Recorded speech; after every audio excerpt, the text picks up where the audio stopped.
Arc 7, The Land of the Wolves. Chapter 3, vs Rem. Subaru, Yua, it's just as I was told.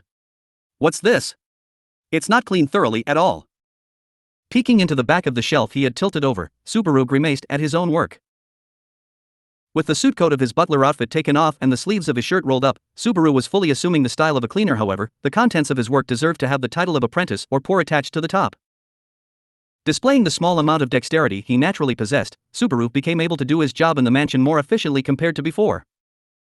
Just as he bore those thoughts, he felt like his hubris had been pointed at and called out.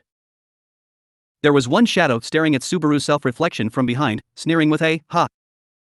Ram, well, it's just Barusu after all. You turn into such a wretched state when Ram thought she could try extending the range of your job, thinking you've improved. You should be ashamed of yourself." Subaru, yeah, I don't have anything I could say back against. Wait, I do. How come you have the right to stand with such a haughty attitude? You aren't doing enough work to lecture me like that. Ram, unlike you, Ram is very skilled at being efficient and well organized. So, from the moment we allocated our workload in the morning, Ram guided it to make sure she would be in charge of the minimum amount of work. Subaru, not the skill to proceed with your work efficiently, but the skill to avoid working. It wasn't being victorious in a fight, but being victorious without fighting was the art of war. That was what it looked like if put in a good way, and it was an excellent ability for skipping out on one's job if looked at in a bad way, but it was too late no matter what Subaru wanted to say, because he wasn't able to point it out during the morning. Although, Subaru, the shifted burden going to Rem. Is something neither me or you want, right? Ram, MN. You're quite brazen in spite of being Barusu. But, you have a point. As Subaru said so while scratching his head with disappointment, Ram narrowed her eyes at him. Like that, when the two turned their faces towards the edge of the room, there was the figure of a person who was moving around with haste, her footsteps pattering against the floor. A blue-haired girl, wiping away at the trivial parts of the room in the vicinity of the damp spots on the floor, while swaying the hem of her maid's skirt. Subaru, Rem. Rem, yes, I'm sorry. I was a bit absorbed in my work. How did it go with the back of the shelf, Subaru-kun? The girl, Rem, smiled softly as she turned around to answer his call, asking him a question. When that smile of hers was directed towards him, Subaru felt apologetic for having to give her a pathetic answer, but he resigned himself to his fate since it wasn't something he could conceal. Subaru, yeah, it was just as you said. Thoroughly wiping the places that can't be seen easily. Really, my attitude of being okay with only making the surface clean isn't good at all. Rem, no, that's not true. When it comes to putting on a front and glossing over other issues, you're second to none. You're the best among those of the kingdom. Subaru, you put it in a way that might get us sued for defamation. He knew Ram meant no offense, but it was an evaluation that stabbed him like a needle. Being good at keeping a facade and hiding his problems was a trait he himself was aware of. Ram, as expected, you're good at seeing through the essence of various things, Rem. Subaru, you're being noisy, Nesama. I'm a little aware of it, so don't make me feel any more downhearted than I already am. Subaru directed a stern look at Ram, who was crossing her arms while being seated on the bed. However, she met his eyes with a sharpened gaze, even more intense than his, causing him to flee dejectedly. The person at the lowest position with the lowest power in this place was Natsuki Subaru. Subaru, damn, it's tough to be bullied by a senior maid. In that regard, Rem is kind, right? Rem, yes, of course. Rem won't say anything harsh to you. Rem believes that you will understand her even if she doesn't say anything extra. Subaru, your kindness is going to tear a hole in me from the inside. Sliced up on the outside by her older sister's wicked tongue, and ripped into tatters on the inside from Rem's sweet poison. Subaru felt like he was going to be confused, whether he was placed in a fortunate environment or whether he wasn't, but it probably also pertained to how he perceived it. Subaru, hey, don't shut your eyes against your own faults, Natsuki Subaru. Putting Nesama aside, isn't it all about meeting Rem's expectations for her? I'm gonna do it. Right, Rem? Rem, as expected of you, that's the spirit. Rem is deeply impressed. Subaru, this positiveness of mine is also one of my special qualities. So, what should I start from? Rem, yes. Firstly, the sashes of the windows aren't wiped properly at all, so let's redo that. For the place above the shelf, please use a foothold to wipe it thoroughly, not just standing on your toes. As you saw, there's no need to clean the back of the shelf daily, but it will become a huge mess if it's not cleaned from time to time. And, it's about the foot of the bed and the other side of the mat, but Subaru, I'm under heavy fire. It's going to make me fall forwards. As Rem immediately listed off what Subaru could improve one by one in overflowing numbers, speaking at a pace as smooth as water, he was unable to keep up with his mental note-taking. However, looking at the room from the perspective of Subaru, who was rated as the best among the kingdom at putting on a front and hiding his other problems, he was surprised to be told it had a lot of room for improvement, despite it appearing to be moderately clean. Subaru, really, you're very observant of things. Is it also a maid's dedication? Rem, of course. Ah, but, if you think from another person's standpoint, there are things you can eventually start seeing. Rem is always thinking about you, Subaru-kun. Subaru, I'm happy, but the flaws of my cleaning, the dust-covered areas, are being seen through one after another. Clenching her fist, Rem's response was rather sweet of her, but it was awkward for Subaru. However, she could direct her attentive gaze to even the minuscule details and carry out her work meticulously, which was the sign of her having the basics of a maid down, no matter how humble she was trying to be. She undoubtedly lived up to the reputation of the versatile maid. Ram, it's only natural. Because Rem is Ram's adorable little sister. Subaru, wait, you're the one who's triumphant about it. Rem, it's because Nesama's bold attitude fits her well, it being a part of her charm. As Rem acted all high and mighty on top of the bed, shamelessly cocking her head and leaning backwards to assert her posture, Subaru and Rem's voices flew around her. It was another scene in the everyday lives of the maids and the servant, who all worked at the Roswell mansion, and Subaru, whoa. Da. The feeling of floating that lasted for a moment, and the pain from being caught by the firm, solid ground. Knowing that he was going to fall, although he curled up his body and rolled forwards to soften his landing, it was still quite the impact. The follow-up attack from the thick branch that laid on the spot where he tumbled down was especially beyond what he expected. It dug against his shoulder blades, and the unanticipated pain made his eyes water. Subaru, ow. Ah, I'm glad there weren't any follow-up attacks other than from Mother Nature. Thanks to this knife. Standing up while teary-eyed, Subaru sighed after he returned the knife in his hands back into its sheath. He then spun around to gaze up at the trunk of the large tree, which he had been dangling from until now. A long vine extended towards the ground from one of the thick branches of the trunk. It was cut off in the middle by the knife, but beyond the severed vine was Subaru, a ring. I've seen those before in stuff like manga, but these kinds of traps actually work, huh? Saying so, Subaru removed the vine that was looped and tied around his right ankle.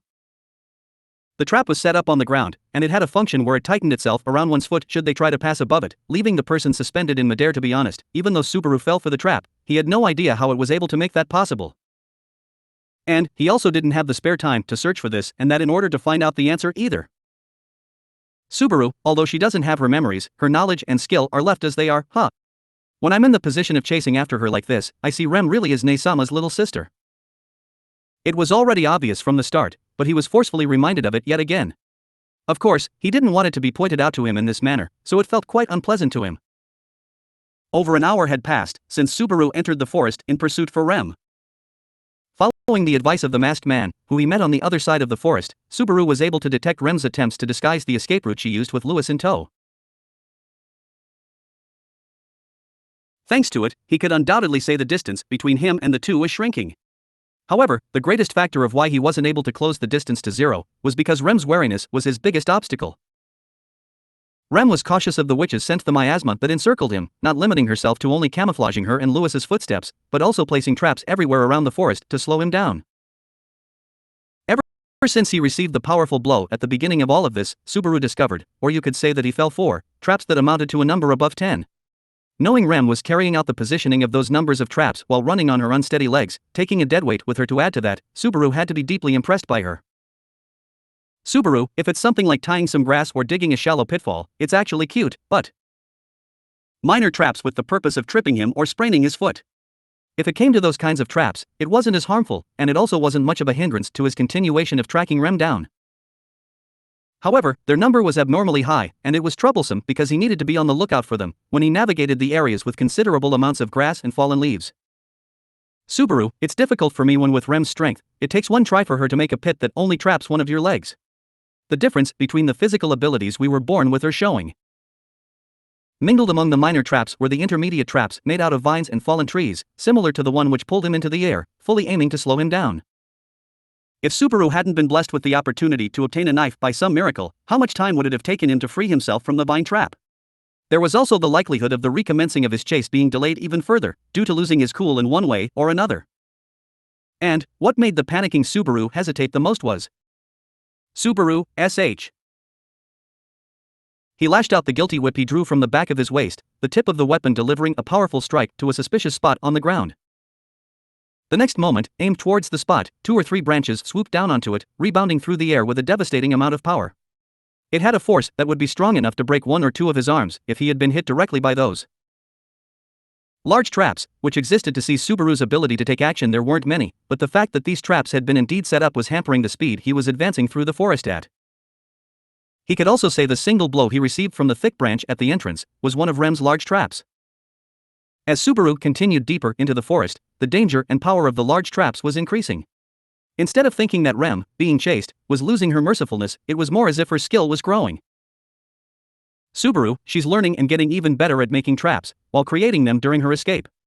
Damn, as expected of how hard-working you are, Rem. I didn't want it to be demonstrated against me right now, though. He knew Rem was a hard worker who tried her best at everything, and he was also happy those qualities weren't lost, even in the present situation where her memories haven't returned. However, that was beside the point. To put it short, Rem was growing throughout their battle. Considering Subaru's own growth was pretty much at its limit, to make matters worse, the already severe difference in their capabilities would be even more noticeable. He had to capture her before this difference became set in stone, but Subaru. Dismantling the large trap in front of him, Subaru held his breath for a moment.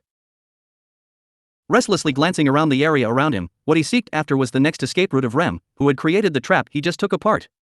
In order to find it out, there was a need to follow the little amount of tracks she tried to cover up. Of course, he could think of a situation where she left no traces behind at all, but the current Rem didn't have the ability nor time to pull that off. Because of that, Subaru found it. In the gap between the trees, where the trap was previously set up, Subaru discovered the sign of tree bark having been plucked at, albeit only a little. It was unrelated to the large trap, and it was a tiny scratch that was similar to a cat dragging its claws against a pillar of a house. However, these childish scars had served a purpose in leading Subaru to this point. After all, the true identity of these scratches were the tracks left behind by the hindrance. Subaru. It was an ironic thing, but the primary factor that got in Rem's way and allowed Subaru to continue his pursuit was the existence of the Sin Archbishop she was taking with her on her escape, Louis Arneb. Rem and Louis, Subaru didn't know how compatible they were with each other, but what he could observe from the little scars was that Louis wasn't very well behaved and cooperative with Rem's actions. No matter how hard Rem tried to erase their footsteps, Louis was ruining all of her efforts. Subaru, shit. Taking notice of the good news as Subaru used it to assist his chase, his feelings remained cloudy, the rays of revitalization refusing to shine through them. It was only natural. With it resulting in Louis's existence giving Subaru a helping hand, if he thought about his relationship with the evil Sin Archbishop, he couldn't be rejoicing over it. Even if it wasn't Louis who directly stole Rem's name and memories, the 3 siblings, representing the Sin Archbishops of gluttony, all bore sins to an equal degree. Only one of them having the weight of their sins lightened was something that wasn't going to happen. It didn't matter if she didn't have a physical body that existed in the world, or if she strayed off the correct path in the way of life. That was the conclusion Subaru made against Louis Arneb, who had been ranting, screaming, and bawling her eyes out in that white-filled world. Because of that, even if Subaru could catch up to Rem successfully, and entered the stage of persuading her, he had no intention to make a compromise on how Louis would be treated. In the first place, Subaru, why the hell do I have to play tag with Rem like this? As he thought about catching up to Rem and discussing what they would do about Louis, Subaru bit his lip out of the anger rushing back into him, despite leaving it out of his mind until now. He had considered the possibility of the awakened Rem having lost her memories and name. Of course, it would have been the best if the original, complete Rem had returned, but since there were previous cases such as Crush and Julius, he couldn't really expect Rem to wake up in her former state. His worries had nailed the problem right in the center, and as a result, Rem had forgotten about herself, as well as Subaru. Even if things turned out like that, Subaru thought he could withstand it and support her. Emilia and Ram, Beatrice, and the others with the members of the camp helping each other out, everyone could support Rem together. That was the source of why Subaru could stay put. However, right now, in the forest with none of the people Subaru could rely on, he was in pursuit of the runaway Rem. Subaru, why did it turn out like this? Why does everything always didn't allow him to settle down anything neatly and smoothly? Rem would wake up after remembering everything, and although she would be surprised at the time that had passed during her slumber, they would weave the story that laid ahead of them, together. He was fine with that. Even if Rem were to be in the same state she currently was in, if Subaru's allies, who would do their best all together as a group, were there for her and stood by her side, then he wouldn't have been tormented by a disaster like this. He was fine with that, too. Fate always had the harshest, cruelest path in store for Natsuki Subaru. And not only did it prepare that for Subaru, but it also directed that towards the people around him, who were dear to him. Subaru, have you complained enough already, Natsuki Subaru? Gnashing the back of his teeth together, Subaru delivered a strong slap to his cheeks using both of his hands. The sharp pain and the impact rocked his consciousness, and Subaru temporarily left behind the feeble thoughts he had been harboring just until now. Yes, fate invariably showed him the cruelest path every single time. That was why Natsuki Subaru was constantly beaten down by hardship and suffering in the form of a whip, standing up every time he fell despite feeling like he was on the verge of vomiting up blood, and continued to face the front. Subaru, the man who finally made his hardships into his own whip. That's me. Strictly speaking, Guilty Lo, the witch beast that became the raw materials for the whip, was not quite a wall that obstructed his path, and it was on the lower difficulty level among the other hardships that blocked his way. Subaru declared it as such. Talking big and lifting his own spirits, stirring up his emotions, concentrating his crafty mind, and searching for a way he could fight. It was what Subaru had been doing until now. He had been following through with it to a foolishly honest degree. He didn't have any other way to do it. So, he would do the same for today as well. Subaru, think, me. Even if I keep chasing after Rem, she'll eventually realize that Lewis is screwing up her plan. If that happens, then the tracks would be cut off sooner or later. Before that happens, he either had to catch up to them, or figure out a way to forestall them. Subaru. Analyzing the difference in their fighting strength, Subaru racked his brains with all his might, trying to pinpoint the strengths of both the opposing party and himself. As of now, Rem's strengths were her dexterity and her attentiveness, things which weren't lost even if she didn't have her memories. He wanted to watch over the speed of her growth as she became more adept at setting traps, the cuteness of her face and voice, and how she was taking action, but those could wait. On the contrary, Subaru's strengths were his handling of the whip and knife, the clues Lewis was leaving for him, although it was vexing to think she was helping him, and regarding the mean-looking shape of his eyes as a part of his charm, he could point out that he knew what kind of person Rem was, even more so than Rem herself. Subaru, Rem must have already noticed me chasing after her. The existence of the countless traps proved it, but Rem had been guessing that Subaru was hot on her heels. If not, there was no reason for her to prepare an excessive number of traps to this extent. She would have only placed a few traps just to be safe, and prioritize her escape. Instead of doing so, she continued to set up various traps because she was certain that Subaru was after her. And the reason why she could be so sure of it was because of the witch's miasma, as he had thought. Subaru, exactly how much does my body stink right now? Subaru sniffed his arm, but while he could detect the scent of sand and sweat, it wasn't as much as scattering a rancid odor all around himself. Of course, people said that it was hard to notice your own smell, but in this case, the problem was the witch's miasma being only able to be recognized by the ones who could recognize it. Previously, he heard something about the scent fading away day by day from Rem and Beatrice, but it would drastically increase its putridity depending on if it was right after he returned by death, or the frequency of its usage. And, in half a day, Subaru's looping in the watchtower had piled up approximately twice as many Natsuki Subarus, and he was then hurled to a place like this. That meant, Subaru, in the history of my life in this world, the man who reeks of the witch the most is the current me. It was unknown whether there was a limit to the witch's miasma or not, but Subaru could guess that the current him was emitting a substantial amount of it. If it's the case, then his pursuit had definitely been found out already. When it becomes so that Rem was unable to keep away the distance between them despite continuing to run and escape, she would eventually grow impatient. Usually, teasing his opponent and leading them to make an error was a common trick of Subaru's, but he also wanted to build a new, friendly relationship with Rem, so he didn't want to rely too much on the method. Subaru, something good on one side would be bad to the other. It's impossible to appease both sides. The fact that the saying was being carried into real life showed how bad the current situation was in a straightforward manner. Thinking it as such, Subaru deactivated 2 or 3 minor and intermediate traps, chasing after the route Rem took while following the clues left by Lewis. He genuinely felt like Hansel and Gretel, who picked up crumbs of bread as they made their move. However, the difference was Subaru being alone, and also the group of 2 being the ones on the run. Subaru, and it's in a pretty obvious place this time. Next is discovering the stripped bark of a tree. Subaru determined the next path he would be taking. Lewis didn't intend to let Subaru know of her and Rem's whereabouts, so if there wasn't any sense of unity between the marks that became his clues, there were many cases where it was hard to find them. Quite possibly, while Rem worked to create the traps, Lewis, who was left by herself, was just doing as she pleased. That was probably the truth of the matter.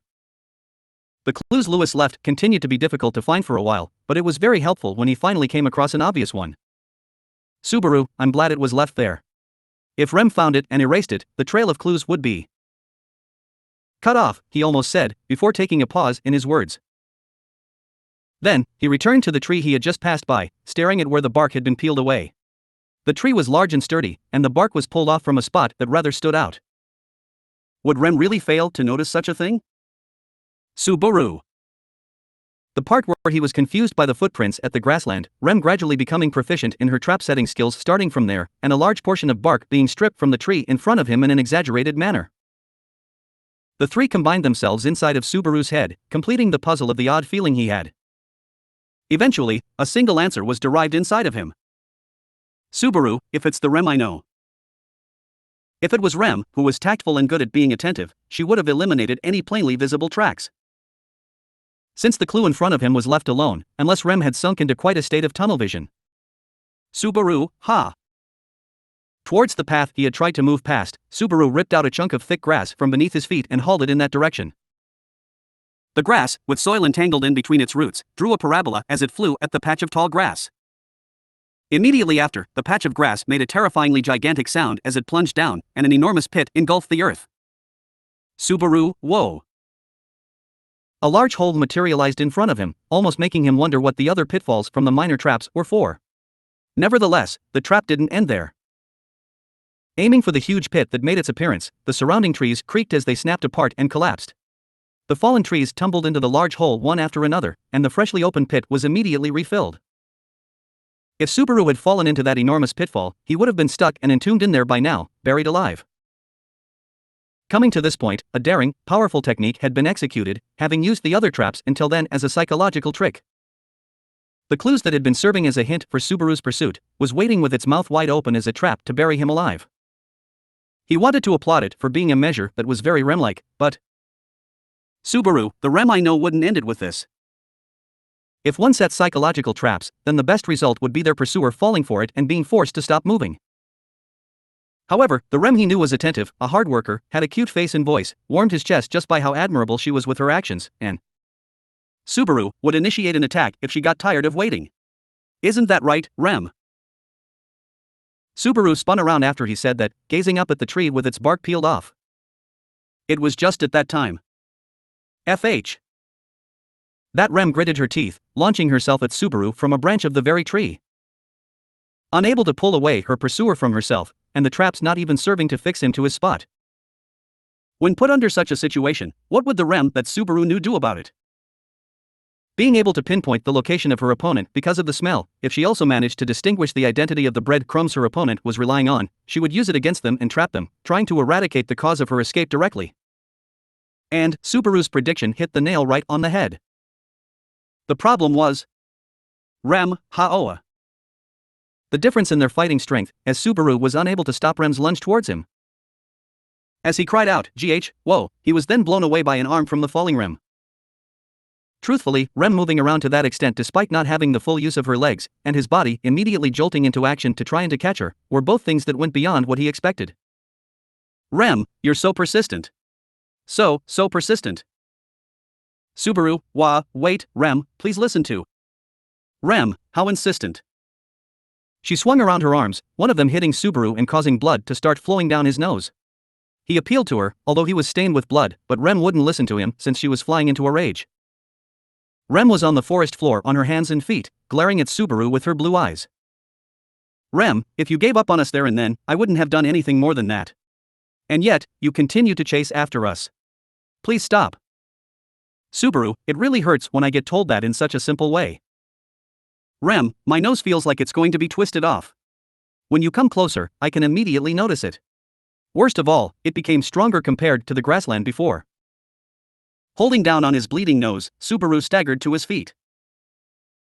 Subaru, who could stand up, and Rem, who was on all fours. The situation seemed like it was in Subaru's favor, but it was merely an advantage that could be easily flipped over by one thing: physical strength.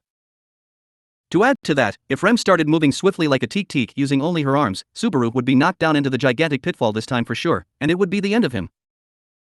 He had to clear her misunderstandings while measuring the distance between him and her, little by little. Subaru, Rem, please listen to me. It seems like I'm considerably stinky to you. Rem, yes, you stink. Subaru, a nostalgic way to put it.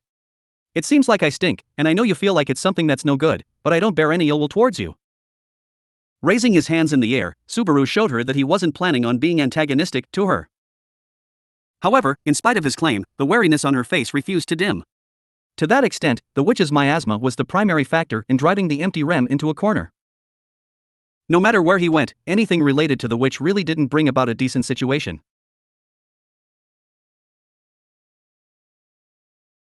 Subaru, there's the thing with my smell, and I'm aware I gave you a terrible first impression. Even with this, I've put up with the existence called myself for 18 years. So, please let me redo this. Rem, redo this? Subaru, I was the one at fault. Even though you were worried and anxious, having forgotten everything, I couldn't explain a single thing for you. All because of my personal matters, I wasn't able to listen and be thoughtful of your feelings. His eager thoughts and impatient feelings, those were the reasons he couldn't be considerate towards Rem. The blame was entirely on those two reasonings. It was easy for Subaru to defend himself like that. However, what meaning was there to a poor, scanty bout of self-justification? What he needed wasn't the words to protect himself. He needed the words to appeal to Rem, to relieve the tension in her stubborn heart. Subaru, you're important to me. I only want to protect you. So, please listen to me. Please don't reject me. Please, give me one more chance. Rem. Both of his hands still raised up, Subaru bent over to bow deeply on the spot, pleading to her. He didn't know if he was able to be sincere towards her with his whole body and his soul, but he at least put his inner feelings into it. If it would sway Rem's heart even a tiny bit, if she would give him the opportunity to explain himself. Rem, is that all you have to say? Subaru, eh? Rem, is that only what you're offering an explanation to me for? Subaru timidly raised his head from the reply he received from her. The emotion that was thick in her voice was different from what he had hoped for. However, it was also unlike what he expected to happen if things went wrong, and it caused him to be bewildered. Rem's voice was adorned by a silent rage, an unbearable amount of fury. Subaru, Rem. Rem, the fact that you've chased us around, and the fact that you're emitting an awfully evil stench is suspicious, of course, and I think it's terribly strange. But... Cutting off her words there, Rem drew her lips tightly.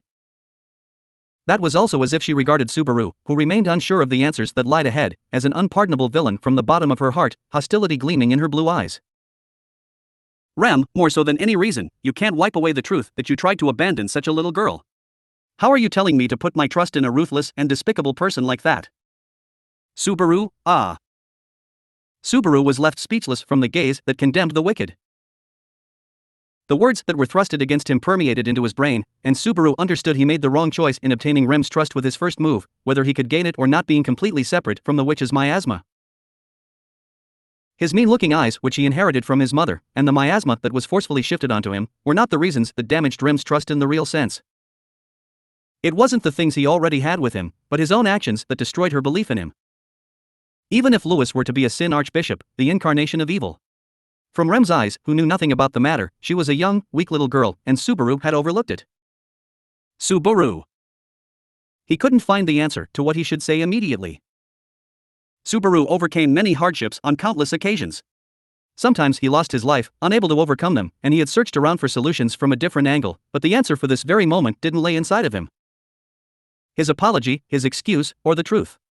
Which one did he need to prioritize? Apologize for the fact he tried to forsake a child? Make excuses to gloss it over, saying he had a reason to do so? Tell her the truth that the weak little girl was actually a young monster? No matter which one he picked, he didn't feel like he could change the distrusting stare from Rem, who was in front of him. And that was the result of Subaru's actions, already set in stone by return to death. Rem, you're saying nothing more. As Subaru's gaze wandered around, his cheeks hardened, and no words came out of his mouth, Rem grew tired of waiting for him. She heaved herself up with tremendous effort, trying to distance herself from him. It seemed like she didn't intend to beat him down on the spot, in order to sever the source of her worries for her future. Perhaps she thought the devastated Subaru wouldn't chase after her. Of course, that wasn't happening. Even if he was brushed off here, he would continue to extend his hand towards her until she took it. Parting ways, that wasn't happening. That wasn't happening, but... Subaru, re. Changing the direction of his body, Subaru tried to call for Rem, who was about to leave the area, to stop. Firstly, he called her name, not thinking of any other words to continue his sentence, simply trying to call for her. And then... Subaru. As Subaru nearly reached his hand towards the back of Rem, who twisted her body around, a change occurred in his field of view. It was a tiny flicker of a shadow, beyond the dense trees, and he recognized it. Subaru, Rem. It's coming. Faster than the thought emerged into his mind, Subaru threw himself at Rem's back. Caught off guard by his sudden action, Rem stiffened her petite body. It was the moment he embraced her small body as if he was wrapping himself around it. An arrow that was released from the heavy, powerful bow flew over their heads, and a hulking tree was blasted away, having the center of its trunk pierced through. Chapter 4, A Brave Choice. Subaru, whoa. The grip he had on his whip was wrenched away, just as he felt a sharp blow to his right hand. He immediately tried to resist it, exerting his strength into his hand, but it was no match against the force snatching away his whip. On top of that, he was pulled forwards and fell down, flipped upside down onto the ground with an absure. 1. Subaru, ouch. The only way to improve is to dedicate yourself to trying your best every day. It seems like you still have an insufficient amount of training. Very poor. Subaru, I don't have anything to say to that.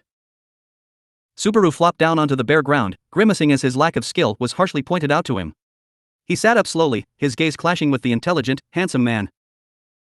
The man had a sharp look in his eyes that reminded Subaru of reptiles, and he also had deep blue hair, cut and arranged evenly. Just like the impression he gave off, with his butler outfit and the monocle on one of his eyes, he was a formal, proper, and smart professional. His name was... Klein. How could you do such a disrespectful thing to Subaru-sama? Klein. The young man, called Klein, wordlessly turned his gaze to the side. As he did so, the figure of a tall woman, lumbering towards them, jumped into his field of vision. She was a stylish and beautiful woman with exquisite green eyes, her long, blonde hair swaying from side to side. Clothed in a maid outfit with black as its main color, she passed by Klein and walked towards Subaru, who was still on the ground, and gently held out a white towel to him. Woman, are you alright, Subaru-sama? From what I can see, you fell onto the ground face first. Subaru, yeah, I'm fine, Frederica. My clothes got a little mud on them, but that usually happens. The beautiful woman Frederica gave Subaru a worried stare, standing her ground with a, but. As he accepted the towel gratefully, using it to wipe his face. However, Klein was the person to shrug his shoulders out of exasperation at Frederica's words. Klein, just as Subaru-sama himself said, it's a normal occurrence during his training. If anything, aren't you the one who's embarrassing him by making a big deal out of it? Meddlesome. Frederica, wah. Her face reddening from Klein's choice of words, Frederica glowered at him, putting her sharp teeth on display. Caught between the two who had started glaring at each other, Subaru felt like holding his head in his hands, muttering out there they go again. Klein and Frederica. In butler and maid outfits respectively, both were in the position of servants who worked under the Mathers family. Although Subaru heard they've known each other for a long time, they didn't have a very good relationship. Usually, both were capable servants who were simultaneously polite and attentive, but when they came into contact with each other like this, arguments would immediately break out with every opportunity they had. If their arguments consisted of exchanging their opinions on Roswell's political affairs, a deed that was quite highly advanced for servants, then trivial disputes over something as simple as making way for each other in the hallways also occurred. In short, they were apparently incompatible with each other, but... Subaru, Frederica, I'm happy you're worried for me, but I'm fine, really. Frederica, no, I'm not particularly worried about you. It's only that this man's fake expression and composed attitude, as well as his inconsiderate remarks, they are so infuriating. Subaru, oh, you weren't worried about me. I'm embarrassed. Frederica, that isn't. It's not as if I wasn't worried. Of course, I'm concerned for your well-being, Subaru-sama. Not only me, but Petra as well. Frederica seemed like she accidentally blurted out her honest thoughts, and Subaru could only give her a wry smile as he scratched his cheek with a finger, hearing the mention of Petra's name from her mouth. He was causing the women in the mansion, barring Ram, to be worried about him, especially Petra. Regarding the current situation, what had likely happened was that Frederica had been asked to check up on Subaru on the behalf of Petra, who had her hands full. Subaru, but I was the one who asked him. I was already prepared for it to be this Spartan. No matter what it takes, I need to break out of my shell before he returns to Anaros' place. Klein, you are splendidly determined. It makes me more enthusiastic in tutoring you. Inspired. Listening to Subaru's answer, Klein swung his arm, the ivory-colored whip in his hand bending as it created a sound reminiscent of the air bursting apart. Using the same weapon, Klein was helping Subaru learn the way of the whip. Because he respected Klein's technique and position, Subaru referred to him as teacher. Subaru, really, learning by myself would only get me so far. I would have hit a limit if I weren't mentored by another person. It's nice if there's someone who can use a whip near you. Thanks for the help. Klein, I'm honored to be of help. Delighted. However, if it comes to people who are able to use a whip aside from me, there is another candidate. Subaru, someone else can use a whip? It's not Ram in the sense of handling the whip of words, right? Frederica, Subaru-sama, that idea of yours is. No, I can't deny it if what you're saying about Ram. A displeased look settled on Frederica's face as Subaru cracked a joke, picking up his whip from where he dropped it and carrying it in his hand. Klein looked at their faces, comparing their behavior before closing his monocle side eye. Klein, it's simple enough. I'm referring to Master. Versatile. Subaru, well then, I absolutely don't want to be taught by him. While he spoke, Subaru stomped the option that was as good as nothing into the ground and lashed out his whip. It flew at top speed, its velocity having the potential to exceed the speed of sound if Subaru was serious about it. The tip of the whip made a deep, hollow sound as it aimed for Klein, actually, not him, but the piece of wood set on top of the tree stump between him and Subaru. Entangling and capturing the wood positioned atop the round stump with the whip. It was the assignment given to Subaru by Klein, and it was a high enough hurdle that he wasn't able to overcome even once until today. It's not exclusively because Subaru was unable to capture the wood with his whip due to his technique lacking experience and skill. Klein, your aim is transparently obvious. Impede. Subaru, GUH. With a terrifying amount of precision, Klein's whip repelled the pointed end of the whip Subaru had released. The requirement of completing the assignment was to overcome this form of obstruction and pull the piece of wood into his hands with his own whip. This was why exactly Subaru wasn't able to cross the hurdle even a single time. Klein, striking the area you are aiming for, entangling the entity you are aiming to capture, and displaying the results you are aiming for. Instead of relying on a sword or a spear if you cannot fulfill the reason why you chose the whip. Worthless. Subaru, da. Day. Do. Damn. You're warding me off like it's no big deal. I know, I don't have to be told. This is the only path I have to make use of my craftiness, nah. He attempted to draw back the whip that was forced away, but its tip was caught by Klein's once again. It was too late when Subaru realized it. The next moment, his sense of balance was disoriented, and Subaru was easily pulled down onto the ground by Klein, who wasn't even putting that much strength into his weapon. Subaru, wog. Sound pillar. Klein, you fell rather flamboyantly. Breaking your fall is important as well. Caution. Frederica, Subaru-sama. Subaru fell from the front and collapsed onto the ground yet again, and Frederica hurriedly rushed to his side. This time, he hit the ground face first, and blood was trickling out of his nose. She hastily held it down with the towel, and then. Frederica, Klein. No matter how you look at it, this is too much. Klein, it's inevitable, considering Subaru-sama's position. Necessary. You shouldn't really get in the way of a man's rise to action as well. Understand. Frederica, a man's rise to action. She made a face as if she were saying, I can't believe it, but Klein shook his head at her. And then, with his sharp eyes, he gazed at Subaru who was wiping his nosebleed. Klein, Subaru-sama, I think highly of your attitude of asking for guidance. Admirable. As long as you stand by Emilia-sama's side as her knight, you need strength. The strength to protect Emilia-sama and yourself to the very end. Indispensable. Subaru, yeah, I know. That's why I'm thankful that you're this strict with me. Although he was snorting and his voice was muffled, Subaru's spirit refused to crack. Looking at him, Frederica drew her lips tightly against her teeth. Frederica, you two gentlemen are as dumb as Garf. Subaru, it would be super helpful if my strength, instead of just my dumbness, was enough to stand side by side with him as well, but it seems like that's not gonna happen, so. Holding his nose, with blood spurting out of both of his nostrils, Subaru forcefully stopped his nosebleed. As Subaru stood up after doing so, Klein looked at him, tucking his chin in and straightening his posture. Klein, facing the front and refusing to stop. Your attitude is truly pleasant. Long awaited. Subaru, thanks a lot. If my handling of the whip gets better, then I'll have more options to choose from. If I get more choices, then the people around me will also have more moves to make, not just me. Client, yes. However, please do not place too much confidence in that. I believe there will not be many occasions where you have to fight alone. Support. Klein jerked his chin, pointing towards Frederica. Beginning with her, Subaru had people such as Garfield and Otto around him, and Beatrice stood the closest to him, more than anything else. If it was a fight in order to protect, then of course, Emilia stood alongside them as well.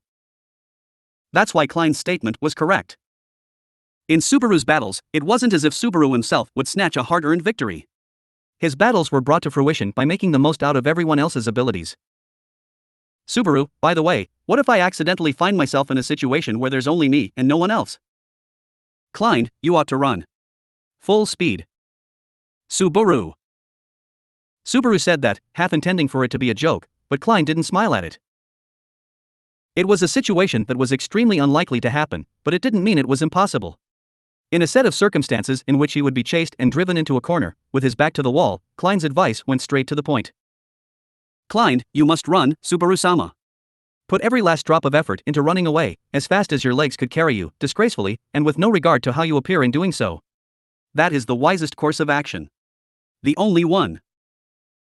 Subaru, if that's how you ended your sentence, then it sounds like there's no other decision I could make, instead of it being a better choice. Klein didn't answer, his expression unchanging at Subaru's words. There was no need to answer. Was his wordlessness the proof of it being just as Subaru had deduced, after all?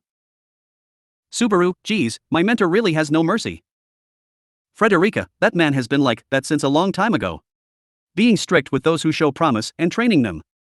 But, he quits and throws that out of the window when he loses interest in doing so. Icily, and cruelly. Subaru, Derika-san? Your voice is becoming kinda icy? Feeling something lethal in her voice, as if it would slice him upon touching it, Subaru hesitantly questioned her, who turned her face away in a sullen mood, muttering, "Don't ask me." Frederica, I've decided. I will also be rooting for your success with your training. Please embarrass Klein, make him contort that nonchalant face of his, and make him cry. Subaru, that's a pretty tough request. Frederica, oh, the person who demands and desires for Emilia-sama to become king says that? As expected of a capable maid, even her taunts were top-notch, although Subaru provoked her into doing so. Subaru widened his eyes at her words, then nodded with an evil smile, replying, "You're right." After that, he assumed a fierce stance with his whip. Subaru, it'll hurt my honor as a man if I can't achieve it, despite being told all that. Watch me, I'm gonna do it. Alongside a courageous shout, Subaru swung his whip, lashing it out with all his might. It drew a sharp trajectory, the tip whizzing through the air as it aimed straight for the tree stump. Klein, your enthusiasm is admirable, but your skill is poor. Inadequate. Subaru, Gua. Frederica, Subaru-sama. Yet again, Subaru was pulled down and was slammed onto the ground face first. The hulking tree broke in half overhead, its resulting shockwave buffeting Subaru's entire body. With his back battered by that, he spat out the rust-tinged blood that had accumulated inside of his mouth. Subaru. Rem's soft, warm body was wrapped inside his arms. His own hands and feet were still there too, and it looked like he'd managed to avoid the arrow. As soon as he became cognizant of that, this moment was a pass mark. Rem, what are you doing all of a sudden? Subaru, shut up. Or you'll end up biting that tongue of yours. Rem had been slow in her reaction, due to how sudden things had been, however, Subaru paid no attention to her complaints. So as to pull her body up, having first fallen forward, he then tumbled backwards, rolling around as much as he could while still clutching Rem close to him. Wrapped inside his arms, he could feel Rem stifling the urge to scream, yet that was interrupted by a far louder sound, namely, the roar of the broken, hulking tree coming crashing down. The spot where Subaru and Rem had been lying in just a moment ago was flattened, with the other trees caught in its fall spreading the deforestation around. As someone quite in tune with nature, that fact made his heart pang quite a bit, however. Subaru, right now, were more important. Using the dust unsettled by the fallen tree as a diversion, Subaru didn't stop rolling. There was some resistance from Rem, but despite that, he let his adrenaline rush take over and pulled her in towards him with all the strength he could muster. They kept rolling, and rolling and rolling, until the ground before them suddenly disappeared. Subaru, Guoho. Rem, Kaya. For a moment, it felt like they were floating, however the ground stopped their fall in their tracks straight afterwards. A large hole full of many a fallen tree and heaps of earth and sand, namely, it was the pitfall that Rem had constructed to trap Subaru. By taking it upon himself to roll into it, he'd cut off the line of sight away from his opponent. Nonetheless, it wasn't like he'd paid nothing in return for that. Subaru, Goku. Damn, oh no you didn't. His left arm had been frantically wrapped around Rem, and some of that arm's fingers, that she had kept a hold on, were broken. His middle finger, his ring finger, and his little finger, all of them, except for his thumb and index finger, were kaput. Having fallen into the same large hole as Subaru had, Rem crawled away, keeping her distance from Subaru. He was in agony, trying his best not to look at his fingers, which were pointed in strange directions. Rem, what did you expect? Doing that so suddenly. What the hell is going on? Subaru, I failed to mention it, but just so you know, there's a dangerous hunter knocking about in this forest. Though, this pretty much eliminated the chance that they were hunting game and missed their target. Zah! As cold sweat beaded down his forehead, Subaru straightened out his 3 broken fingers. For the time being, he'd fixed them in place using a towel, with a branch as a splint. It was a small mercy that the fingers that he'd broken were the ones on his left hand. Had it been the ones on his right hand, his dominant hand, which handled his whip, then his ability to take action would have dropped down to that of a primary school kid. Rem, a dangerous hunter. They're not your ally? Subaru, would an ally be providing covering fire with this kind of force? And in general, why would they be providing covering fire? A tree exploded in front of his eyes the moment he gingerly stuck his head out of the hole to try and get a glimpse of the situation outside. It seemed like the hunter had started to prioritize clearing up their field of vision first, so that they could aim and shoot at Subaru and Rem. They must have seen that they didn't possess any means to attack from distance. Subaru, the theory usually goes that sharpshooters change their positions when their presence becomes exposed. Shit, they're making light of us. Can't say anything back to that though. Rem. This is the power of a bow and arrow? I can't believe that. This isn't normal. Subaru, I agree with you. Like for sure you're gonna end up with a huge air hole in your chest if you get shot by it.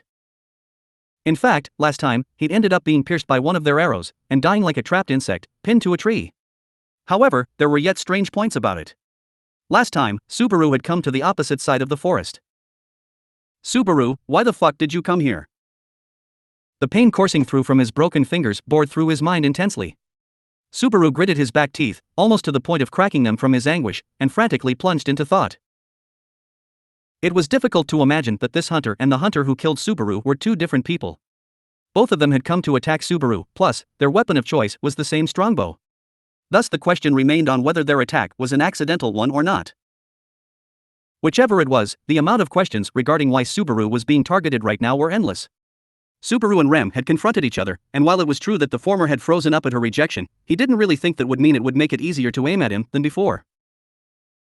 Furthermore, if they were actively targeting him, then the possibility that they were following him grew larger.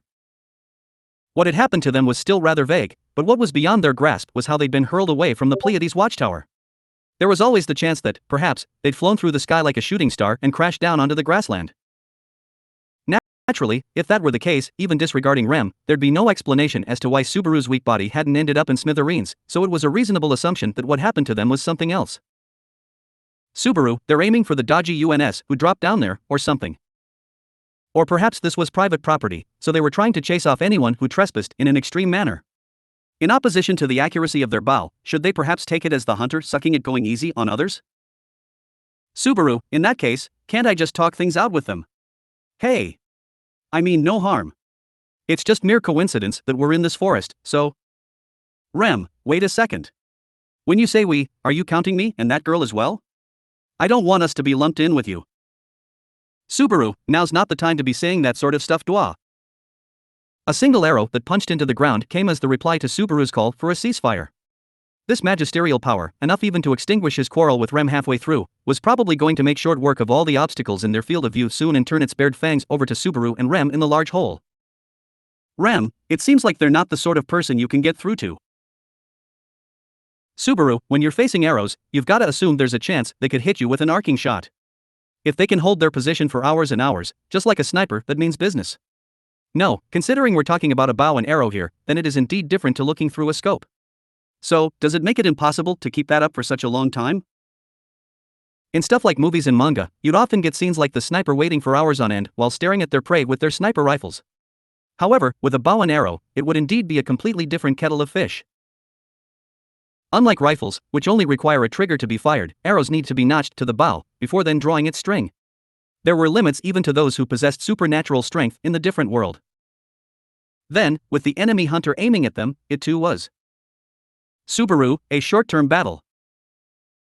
Predicting that their opponent would make some kind of move soonish, Subaru set himself a time limit, given that he couldn't afford to think too long here. They wouldn't be able to avoid a fight so long as their enemy wasn't going to acquiesce to talking things out. And even though they wouldn't be able to avoid one, the aces they had up their sleeve were way too meager. Subaru, just like what my mentor taught me, the only way is to run. Thankfully, their enemy couldn't catch eye of Subaru and Rem's position thanks to them jumping into this large hole. If they climbed out from the opposite side and ran away while keeping close to the ground, they could perhaps escape into the thicket. Or maybe. Subaru. Rem. What's with you shutting your gob all of a sudden? Weren't you coming up with an escape plan right now? Subaru, we're really in a huge pickle here, and what's more, it seems like you're finally listening to what I have to say, huh? Rem, ugh. Rem furrowed her well-shaped eyebrows as she sat down on the ground, a disgruntled look on her face. However, it seemed like she understood that she couldn't afford to argue with Subaru, so long as she didn't come and attack him immediately. It would save them a lot of time if she could rein in her hostility for the time being, and call a temporary truce. Subaru, listen to me, Rem. I'm going to jump out and attract their attention. While I do that, you're going to climb over the other side of the hole and flee for cover. Rem, wah.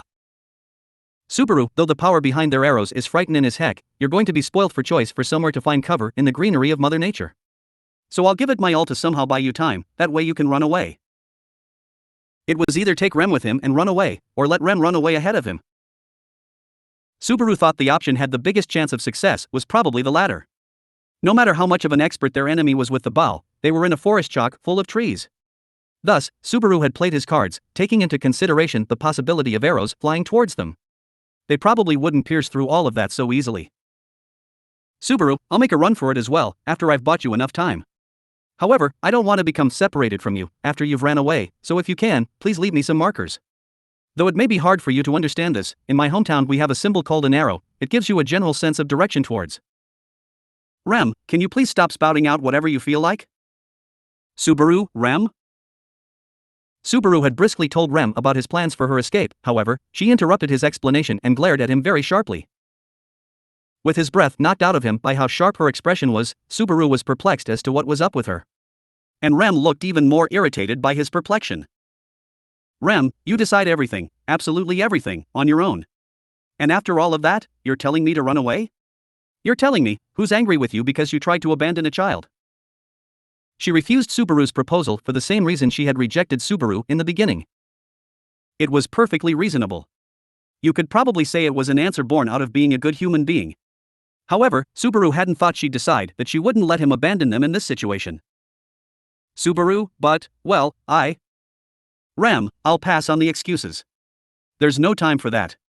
Still, as for your instructions telling me, and only me, to run away, I refuse them. I can't leave that child behind in the first place. Shifting her gaze away from Subaru, who was unable to hide his surprise, Rem turned her attention to the outside of the hole. She'd turned her attention to the hulking tree that the first arrow had blown apart and after that, to another large tree a little bit away from it. Subaru, and just when I was thinking she wasn't here, is she hiding over there? How can she be so quiet despite all of this commotion? Rem, taking her along with me was a real pain, so I knocked her out. I don't think she'll be waking up for a while. Subaru, you. Even now, Lewis had become a burden towards Subaru and Rem's withdrawal. The resentment that had been beginning to sprout regarding that was shattered the moment he heard her typical Rem-like answer. He could only describe that rather extreme snap decision as being truly like Rem. Rem, I know it wasn't a good move as well. Subaru, nah, I reckon it's a fine move given how things are. Just between us, you wouldn't leave her behind and have us running away together, right? Rem, even though I have no idea who I am, I'd rather bite my tongue and die than do something like that. Subaru doubted that she'd really die from something of that degree, but he sure didn't want Rem to do anything like that, even if she was just testing. In all honesty, the best choice for Subaru would be to leave Lewis behind here and leave with Rem, however Rem herself wasn't about to let that happen. Subaru goddamned me for showing my benevolent side before we were swallowed by the shadow. He'd ended up carrying not just Rem's body, but Lewis's as well when the green room had been swallowed by the shadow. And that had brought forth this situation. Albeit a setting which he couldn't redo again anymore, he could say loud and clear that he'd made the wrong choice back there. Rem, so what shall you do? Subaru, I'll do it. I'll come and bring her. That tree there, right? Rem. Correct. She's fast asleep inside the hollow of the tree. Do you stand any chance of making it? Subaru, well, my mentor told me to run away without wasting a moment whenever I'm up against a strong foe. He wasn't talking about gauging the difference in strengths between the two sides, and so on and so forth. After all, in this world, the majority of Subaru's opponents were stronger than him. Thus, the optimal way to defend himself was to assume in advance that everyone he met would be better ranking than him. It was precisely for that reason that he'd prioritize running away. However, in cases where he couldn't. Subaru, I will make use of everything I can. Rem, you probably don't want to, but please lend me your hand. Rem. If it's for helping her out. Rem gazed at the hand offered out to her, but she didn't take it. She merely nodded at Subaru, quite begrudgingly, with him having worked out a plan of action. Subaru gave his left arm a strong swing, checking the condition his 3 broken fingers were in. They hurt. And so, while feeling this pain, that would not fade no matter what, as if it were digging its talons into his mind, Subaru steeled himself so that it wouldn't become a hindrance to him running over. And then. Subaru ja. Putting some muscle into it, he pushed a smallish fallen tree from the large hole up to the ground above. The very next moment, an arrow that had come towards them at insane speeds pierced into the fallen tree that he pushed up. The impact wrenched it away from his arms, forcefully buffeting him backwards. Subaru, woa. Looking at that from the corner of his eyes, Subaru crawled out of the large hole and stepped firmly on the rough ground. There were limits to how quick the hunter could fire off their bow, no matter how confident they were with their archery. Unlike with guns, you have to notch the arrow, draw the bowstring, and then take aim. This time lag gave Subaru the merest ray of hope for survival. Rem, it's coming faster. She said that the moment he'd crawled out of the large hole and kicked out his first step.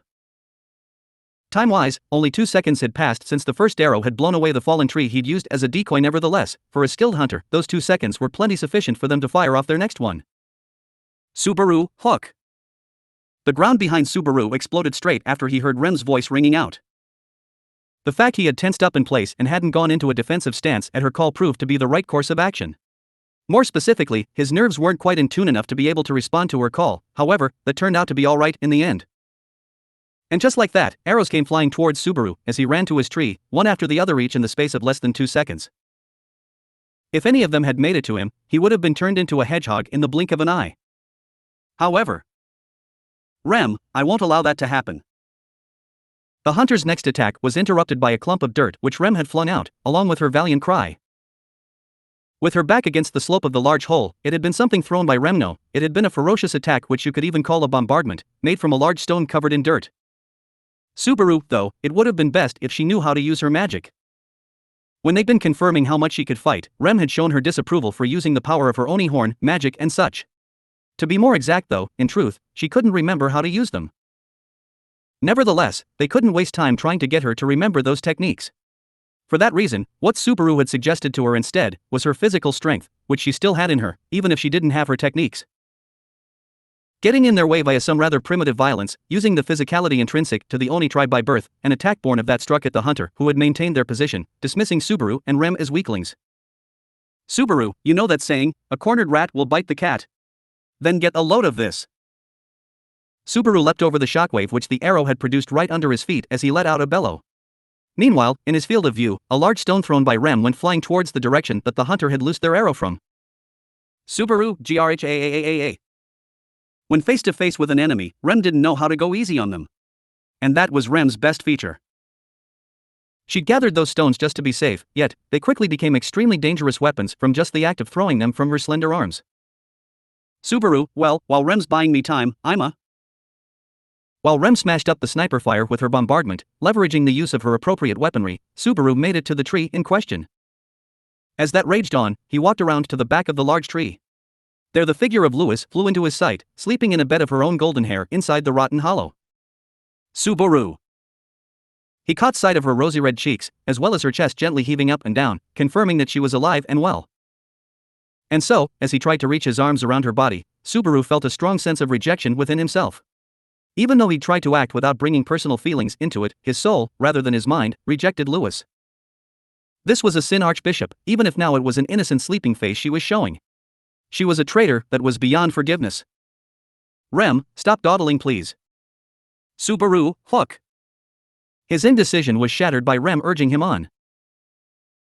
The moment he heard that, Subaru somehow bit down his sense of rejection and picked Lewis up. And then, while having a hold of her light body, he jumped out of the tree's hollow and started to make his way back to Rem. Subaru, huh? When suddenly, a black shadow blocked his path, having leapt out right in front of his eyes. The assumption was that he'd take the same path to get back to the large hole. Subaru hadn't imagined that something like this would be on his way there. He looked up at the shadow that had so suddenly made its presence known here. And then, he was lost for words. Caw-caw. This gargantuan shadow had slipped through the forest, making nary a sound, and was now blocking Subaru's way. It was a huge snake, probably around 10 meters in length. Its entire body was covered in tightly packed green scales, and its eyes were yellow. Spotting the twisted white horn on their sudden intruder's forehead, Subaru realized what its identity was. Subaru, a witch beast. Faced with its imposing appearance ever so near to him, Subaru rued his foolish oversight. Subaru himself should have taken note of this, of the fact that, as he was right now, he was letting off the witch's lingering scent, the strongest ever since he was summoned into this different world. So it was inevitable that Subaru would be attracting witch beasts to him, just as it had happened in the Agria sand dunes, and just as it had happened in so many places up until now. He should have known that the inside of a dingy forest like this, which had few people going in and out of it, would have been an ideal dwelling for them. Snake witch beast, caw-caw. The huge snake opened its gaping mouth wide, settling its aim on Subaru. Its gaping mouth seemed plenty big enough to swallow not just Subaru himself, but Lewis as well, whom he was carrying in his arms. Seeing it drawing near to him, Subaru's perception of time crawled to a halt. Oh, this is bad. Subaru felt like he was feeling these things as someone else entirely. Seeing the world flickering ever so slowly and languidly was something close to the times where you'd see your life flashing before your life, so to speak. In regards to this topic, there were theories along the lines of it being the mind's way of looking for a solution using what has been experienced in life up to this point, as death looms. But, when it came to Subaru, no matter how much he racked his mind, he couldn't find anything like having narrowly escaped from being gobbled up by a huge snake. If he forced himself, the closest he could find involved the swarm of rabbits, but that was one memory he wished to reject, even when it came to his life flashing before his eyes. Having wasted a few brief moments on such pointless thoughts, Subaru's shoulders then slumped. As he cursed his body for having stirred into action to protect Lewis so quickly, they were about to be swallowed, headfirst, into the huge snake's gaping mouth. Snake witch beast, caw-caw. Subaru, whoa? Subaru reflexively closed his eyes, when something dripping wet poured down on top of his head. An unpleasant thought ran through this mind, that for sure, it was the type that sprayed its digestive juices out before its meals. However, that was not the case. What caked Subaru's entire body was darkish blood that had been sprayed everywhere. It was a tremendous amount of blood that the huge snake had spat from its jaws, having had its body pierced by a sharp arrow. End of chapters 3 and 4, versus Rem.